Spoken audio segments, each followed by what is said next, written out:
Oprah. Woo! Oprah! Woo!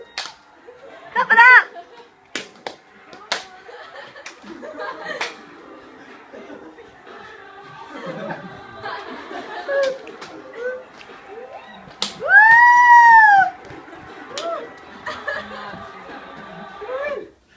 Okay.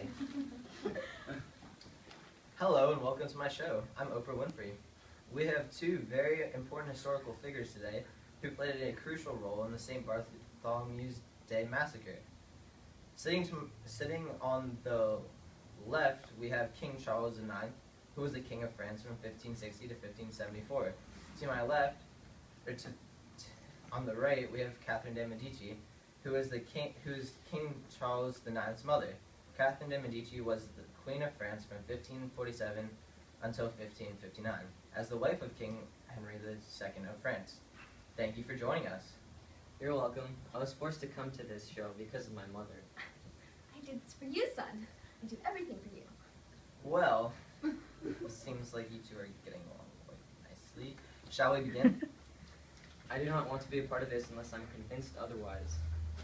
I'm thinking of you, and I will spare your head. Okay, Mother. You have been dominating me since I've been king at age 10. Well, shall we continue? So, Catherine, tell us a little bit about yourself. Well, I was born in 1519 in beautiful city of Florence, Italy. I am part of the great Medici family who ran Florence and controlled most of Italy. My mother and father died shortly after I was born. I was the sole heiress of Medici fortune. I was raised by a distant relative, Cardinal de' Medici, who became Pope Clement VII. Tell us about the attack by the Florentine rebels. I'd rather not talk about it, but if I must, I was 8 years old when the rebels attacked my palace, forcing my relatives to flee, leaving me behind. The rebels sent me to a convent where I was able to receive a good education. Catherine, how do you meet your husband, Henry II? My uncle, Pope Clement VII, arranged my marriage to Henry II. Henry II brought me back to France. My husband, Henry II, was King of France from 1549 to 1599. Wow, what an interesting story. Now, I would like to hear from your son. So, King Charles, can you tell us a little bit about yourself? Well, I was told that I was born from King Henry II of France and Catherine de' Medici, but I've always wondered if it's the truth. Some people think I'm sadistic because of my violent rages. One time I even beat up my sister. At only 10 years old, I was the King of France, but my mom took over most of the job. She wouldn't let me make decisions of my own, and she convinced me to start the St. Bartholomew's Day Massacre. He was always a mama's boy. So, now, can you give me your point of view on the St. Bartholomew's Day Massacre? How about a play-by-play description? Well, as you know, I was a supporter of the Roman Catholic Church, and I certainly didn't approve of the French Calvinists, who were called Huguenots. They were Protestants. So it went something like this. We had already tried to kill the Huguenot general, Gaspard de Coligny, and that was a total bust. Coligny was just wounded, so I told Charles we had another opportunity. I said to him, your sister Margaret de Valois is getting married to Henry of Navarre, one of the most Protestant Huguenots, on August 24th, 1572, which is St. Bartholomew's Day. St. Bartholomew was one of the 12 apostles of Jesus, and he was honored on St. Bartholomew's Day. Wasn't this marriage supposed to be a good thing for reconciling Calvinists and Catholics? Some thought so, but I should never have allowed Charles to agree to this marriage. I told Charles, we must do something about this.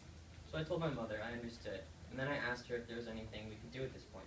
I said, think, Charles. We need to put a stop to this. I say we attack the Huguenots during your sister's wedding. We can't allow any Huguenots into our family heritage. I resisted. I told my mother that it was my sister's wedding, and it wouldn't be terrible to disrupt it.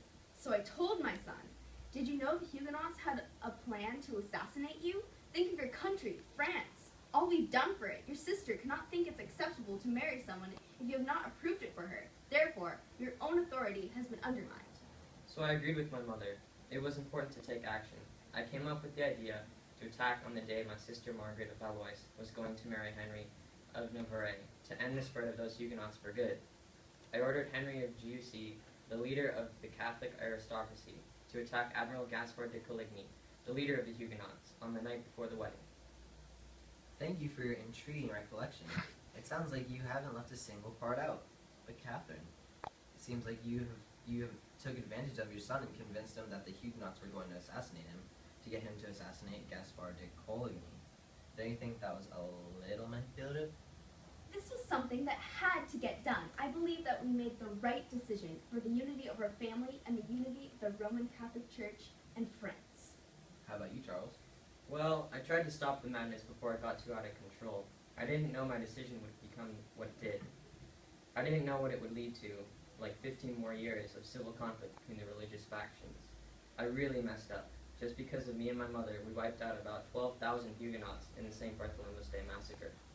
You're right, Charles. After 15 years of religious conflict known as the War of the Three Henrys, your brother-in-law, Henry of Navarre, who became Henry IV, issued the Edict of Nantes, which gave the Huguenots freedom of religion.